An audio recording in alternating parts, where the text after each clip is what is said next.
Hello everyone, this is Wesley and today's topic is going to be on views and APIs. As always, here is a link to the slides in case you missed something, along with our GitHub repo that includes our starter code for today's demo. So what are views? Views are the most important component in building the UI. Views serve as a container for the layout of an app such as flexbox, style, touches, and accessibility controls. So here in our first view container, we are doing a basic setup of our page. Flex direction controls the direction of which the layout would be, which in this case, it is a row, so it is horizontal. Height controls the margin from the top. Padding controls the margin from the left. Without these defined, what we are displaying will start in the left up corner over here where carrier is, and that is not something we want. The next view deals with flexbox. In this case, the flexbox we create is the color of blue. The flex is 0.3. Flex is kind of like a measurement of how far you want an item to fill across the axis, which we defined up here as row. I don't have it written over here, but we also have in our expo output the same thing for red, except it's just a little bit longer with a longer flex of 0.5. Lastly, in our views, we could also contain a text, which over here we say hello world, and it's also displayed over here. And it is important to remember that you close everything that is open. So for our view, it's closed, our views are closed, and we also have the end of our view. So touches. So I want you all to think of the last app you used and think to yourself if it would be possible for the app to run without user input through touches. I can't think of one without user touch input, so touches are essential to an app being able to function. So basically, when there is a use state function that we use to change our components when touch input is being changed. This is a small expert of code, which we will go over more in depth in a demo. But as you can see here, we have a button that says on press. Oh, we have a press over here that says click for green. And when it is pressed, it will change the background color to green. So touchable highlights are similar to touches, except one touch can accept multiple components in one change. These touchable highlights can only have one child, so if you have more than one, put them inside the view container directly.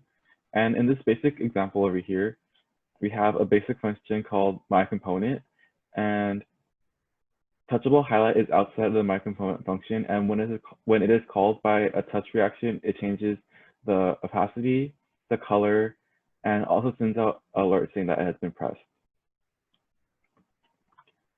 So flat list.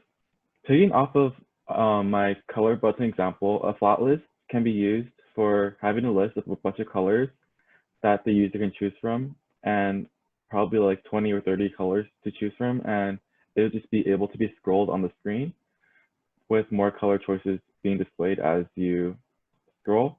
So basically, flat lists are used for large lists of items, and we always put them in a separate .json file for the default components that default contents that we want to use inside of them. And the reason why we use flat lists is because it gives us better performance than scroll view, as flat lists render contents that are on the screen directly.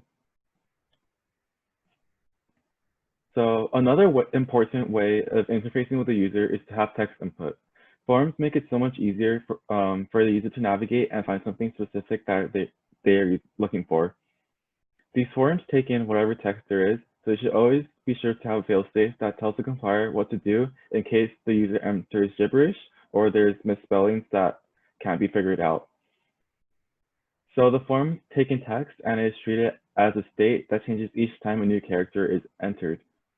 And you can use the input.current to select the newly inputted data that is entered, and you can use that with corresponding actions that are later executed that you wish to do. So why do we need APIs? Well, there are apps where data is not computed within them, so APIs are for communicating with other resources to get the data that we need. So There are many ways an API can be interacted with. Props are passed into React components, methods work with classes, and network requests are interactive for web services. So here is basically how an API works. First, the API sends a fetch to the server. The server then returns the URL and config, and that results in the API returning a promise from the API. So that's all for today's lecture, and now we will continue on to the demo.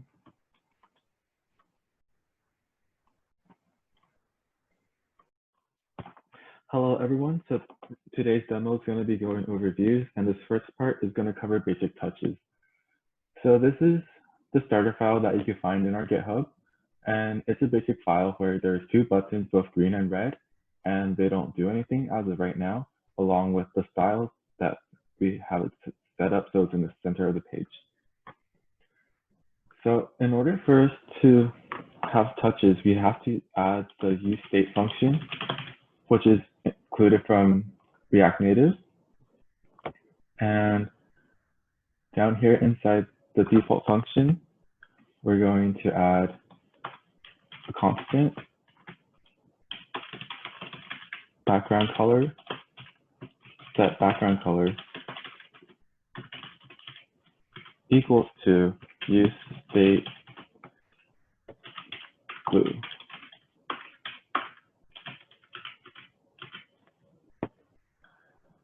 So what this means over here is for our background color is going to be the state value, and the set background color is going to be what we use to change the state value.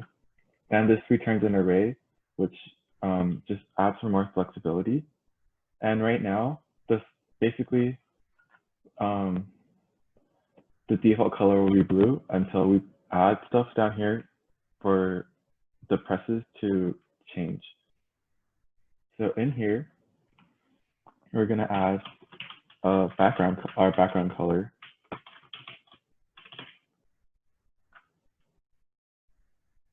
And inside the text style of the button, we're going to add an onPress equals to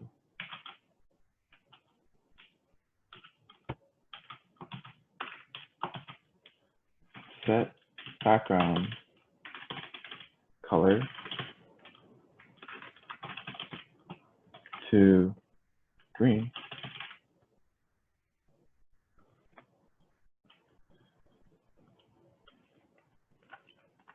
So when you press green, it changes to green. And as you can see earlier, since it was blue, because that's what we set our default to be. And we could copy and paste this.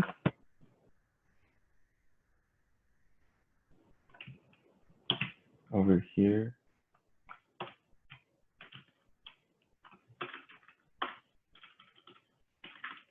To do the same thing with red.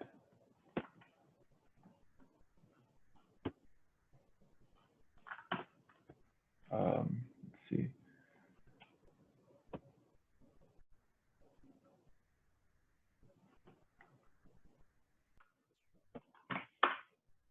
So that was an accident. So now we do this and it turns to red and it turns back to green.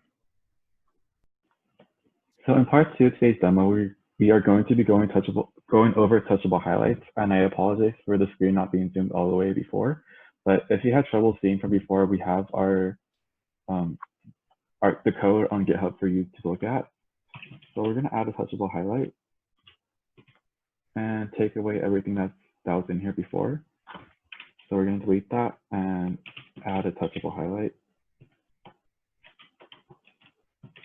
a view, and some text.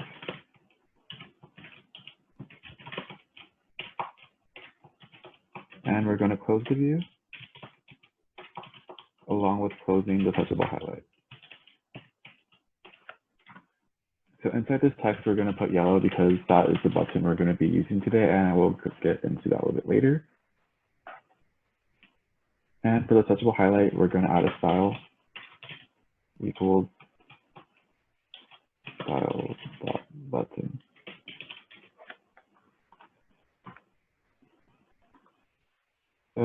down here, we're going to add a new class called, a new style class called button text.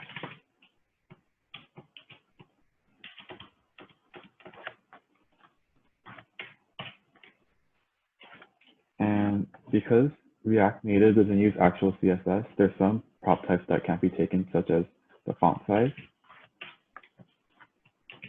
and the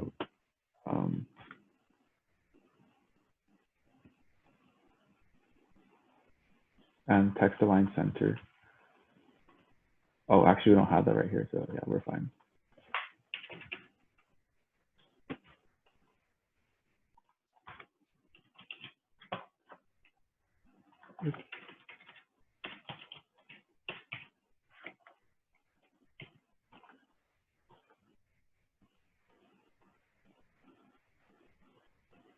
And we're going to go up here and change the text and the style that we just created.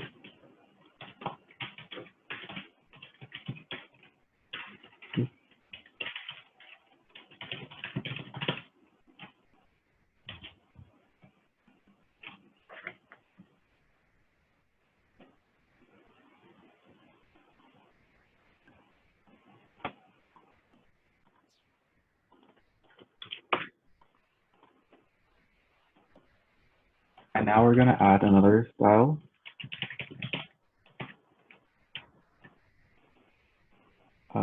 We're going to call it sample.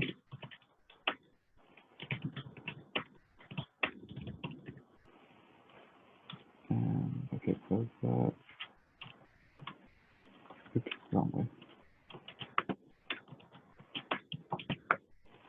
So down here, we're going to make sample.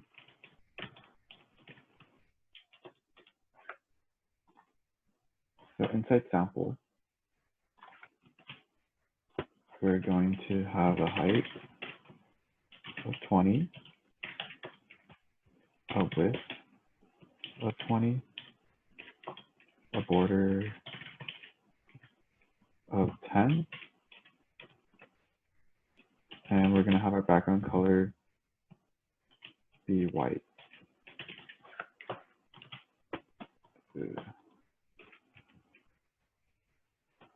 Oops, and that should be a comma, not a semicolon.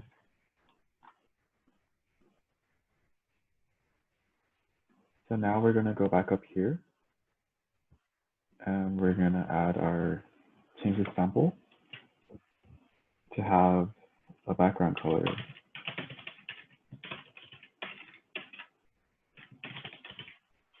of yellow. And that sample just serves as a color swatch.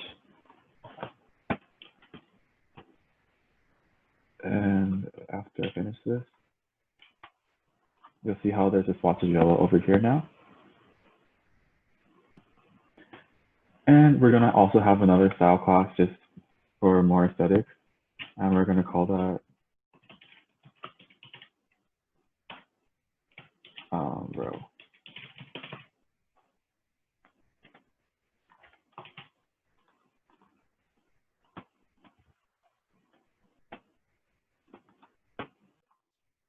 And we're going to pick that up. Okay. And now we're going to go down here. We're going to make a row. So our row is just going to be a flex direction of row and a line item to the center.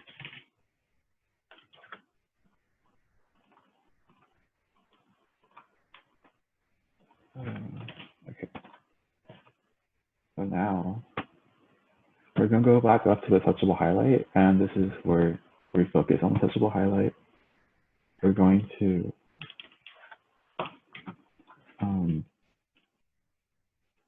have on press, and when it's pressed, we're going to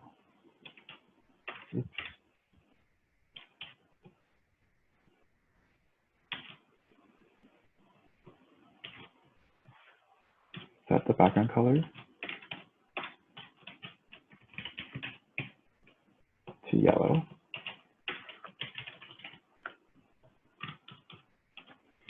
and the underlay color. We're going to set that to gray. And what the underlay color does is it just changes the color of the button when it's pressed. So our touchable highlight includes both the regular background color and the underlay color. So if you press it, you see how the box went gray for a second, and now the whole background has also gone yellow. So yeah, that's all for the touchable highlight. In part 3 of today's demo, we'll be going over flat lists. So to make it simpler, I have put everything that we just did in part 2 into a custom component. We didn't go over this in the lecture, but custom component basically just separates the two files. So like we did a lot of work in part 2, so I put it in here, and later we are going to import it. Oh, wrong one. We're going to import it into our app.js, which you see right here. So we also have I also have a default colors. It's just a default file. That's a JSON file that has a bunch of colors that we could use that basically makes up our flat list. And we are going to call it up over here.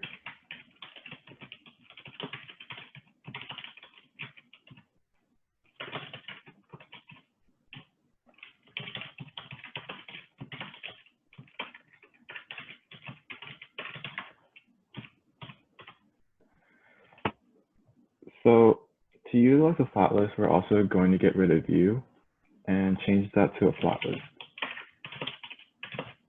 which also means the view over here changes to a flat list. And for now, we're just going to take everything we have in here out. And this also ends. And we need to remember to close it at the end of this.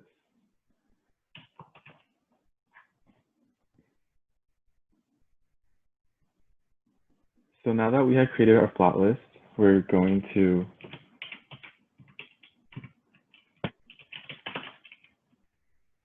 return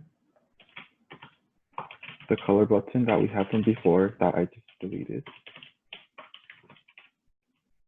But instead of having a bunch of colors, now we only need one line instead of having like 20 or more for the multiple colors that we want to use.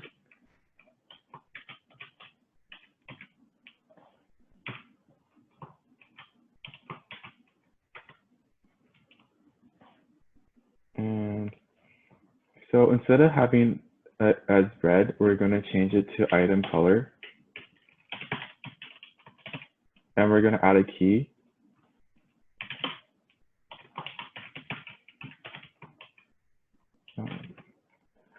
So basically these two that we just added, when we go back here, you could see how in the JSON file, there's a bunch of like IDs and colors that we get.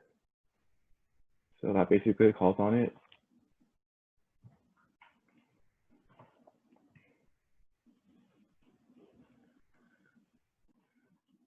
So I just paused, but basically what I did, I just reorganized it to make this like look a little bit better because it was messy and had errors. So you have to always make sure that you close whatever you start, because that's what I had a problem with earlier. But now you can see that we have a bunch of colors that you could choose from, which is the point of utilizing a flat list. So instead of having, there's like 20 over here, instead of putting the same line of code over and over again, we made this process easier by having a custom component along with using a flat list to call everything that we need. So it still works like our past demo parts. So yeah, that is all for this. So in this part of the demo, we're going to be going over forms. So we're going to create a new file called colorform.js, and we're just going to do a basic setup of it.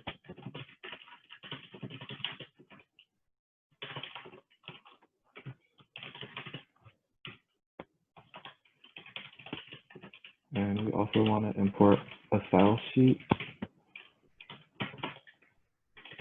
a view, and text.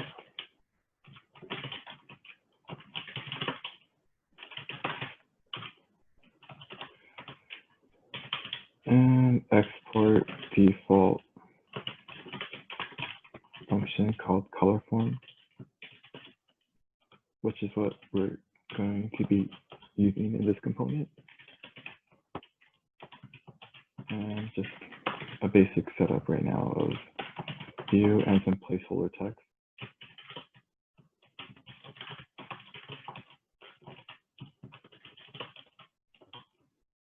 And we're going to close the view.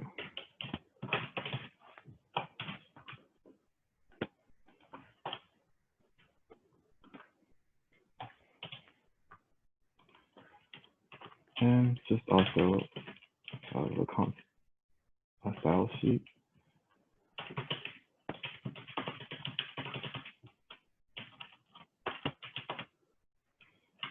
And just an empty container for now.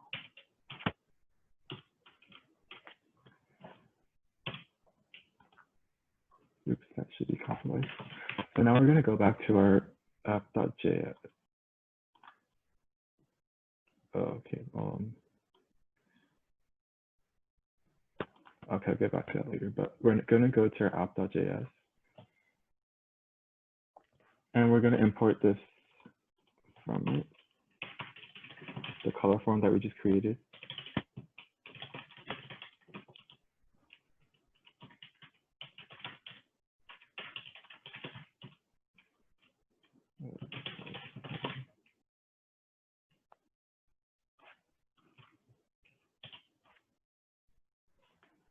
And instead of having,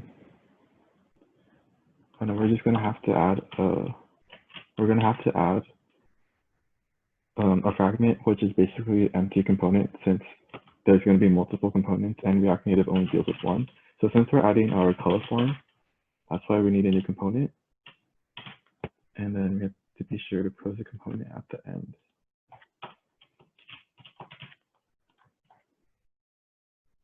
Okay, so now we're going to go back to our color form and work on it. So we're going to go up to our view and add a style. Styles.container. Okay, yeah, that should get rid of the error we had earlier. And now we're going to add our text input. So we're going to take out what we had for text, because that was just a placeholder for earlier.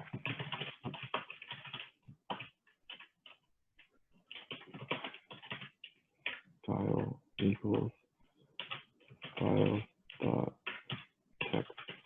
input.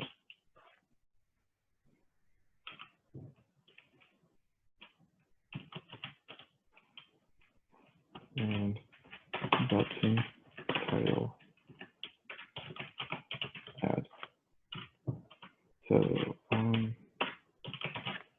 now we're going to go down here inside our container, just for some basic, to make it look better, we're going to add a margin. And we're going to add a flex direction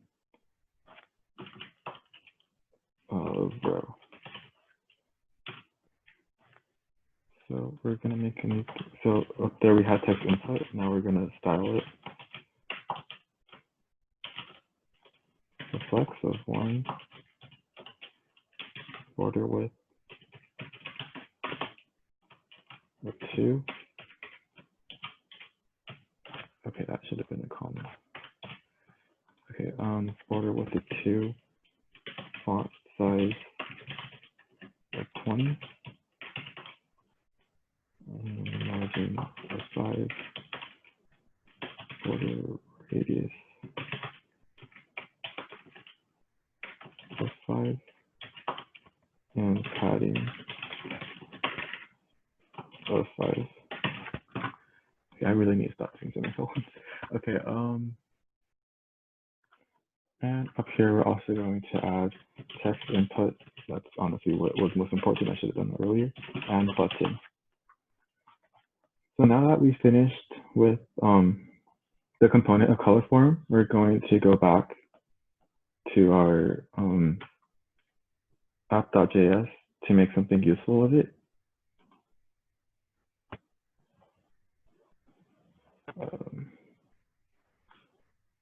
Oh wait, no, I'm just kidding. It's in color form. We're gonna be in color form, and because we want to interact with the users, we need to add an import of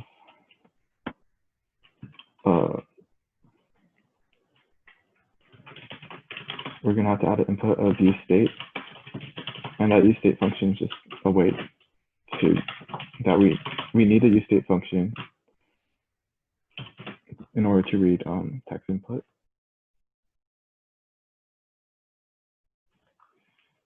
And down here, we're gonna after we get the text input, we're gonna have to set the value equal to input value.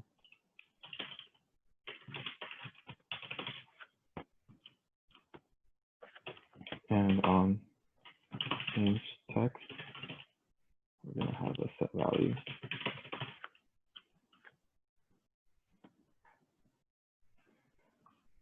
And we're also going to add a placeholder called enter a color. And that's what you're going to see up in the box.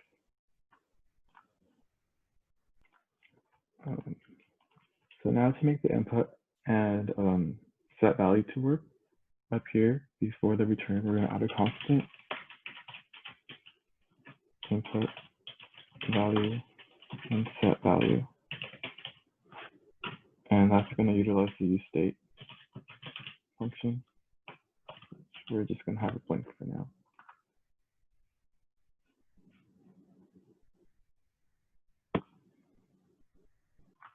So I just had this in the wrong spot earlier, but now you can see that we've added the a fully functioning color form up here where you can enter a color. It's not going to do anything as of now, but we'll get into that later.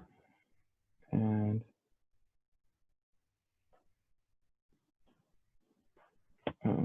we're going to go to our button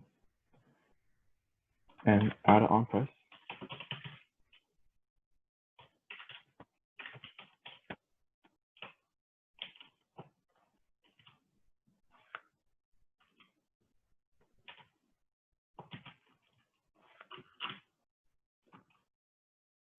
Okay.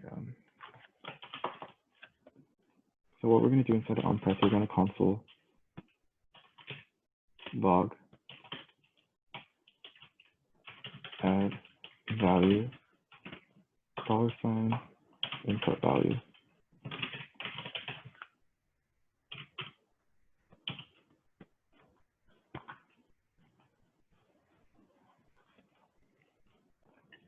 And this copy that and put it over here. Okay, I made more errors for myself. Hold up. Okay, I figured it out. It was just because this one and this one was in the wrong place. But now we're going to move on, and we're going to have to go back to the top. And next to useState, we're going to add a use reference. So it's use ref, and it's need to refer to text functions to call them. And the new reference is called input in. So down here in text input,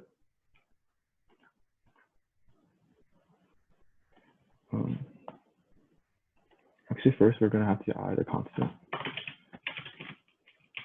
Input equals use ref.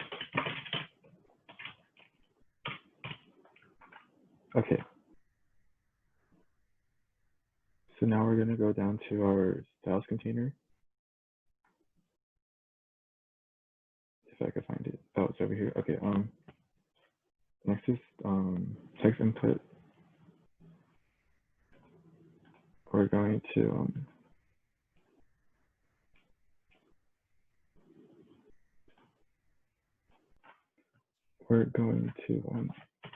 add a ref equals input. And down in the button, we're going to add a input.current.blur. So after it's pressed, blur, after it's pressed, what the blur function does is it clears out your text box. Wait, no, it doesn't. It takes the keyboard pop-up out, and to clear out the text box, we set value. And it has it to be empty. So now we can add random colors, such as like purple. That's not going to do anything, but in this demo, that's the furthest we're going to go to today. But after you have that, there's much more deeper things you could do, such as error catching. And it would also require you to define a bunch more colors that we have so far in default colors, which is going to take some more time, which is why I'm not going to show it. But you're able to just, each time you add a color, it finds it and it displays it over here. And the cycle just continues. So that's something you could do. And thank you for coming to today's demo.